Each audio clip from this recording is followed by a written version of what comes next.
The shocking story of 3 children in Phoenix dying in a South Phoenix home broke this week. It was hard for all of us to believe. But as developments continue to unfold in this story and the mother sits in jail charged with their deaths, we're left asking how this could have happened in the first place. All week we've been trying to get answers out of Oklahoma, which is the state that the children were from. And we're wondering, did the state fail these children? Team 12's William Pitts has new facts in this heartbreaking story. We now know why Oklahoma's Child Protective Services removed Rachel Henry's children. We've obtained police reports that say DHS didn't want her around their father. In April of 2016, police went to Rachel's apartment where she was arguing with her mother over her boyfriend, Pedro Rios. The police report says Rachel's mother did not approve of Pedro and thought he was a bad influence on her. But Rachel was over 18 and police told her mom she could do what she wanted.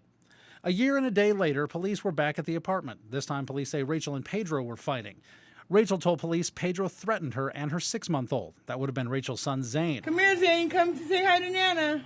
She said Pedro took all her money and was scared he would come back and hurt her or Zane. Police told her to get a restraining order, but according to the county court, she never did. And Pedro's not been charged in any crimes related to these incidents. Oh, Nana kisses.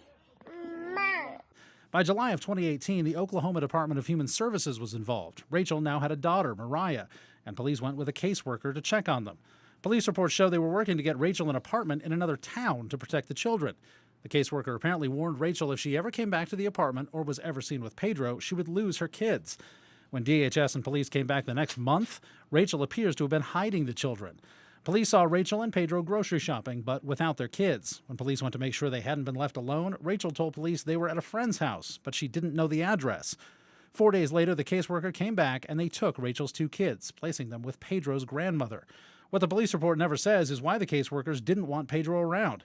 We also don't know what happened next, whether Rachel ever got the kids back, who had custody, and whether she completed whatever plan she was supposed to. Those records are sealed, and Oklahoma DHS refuses to comment. William Pitts, 12 News.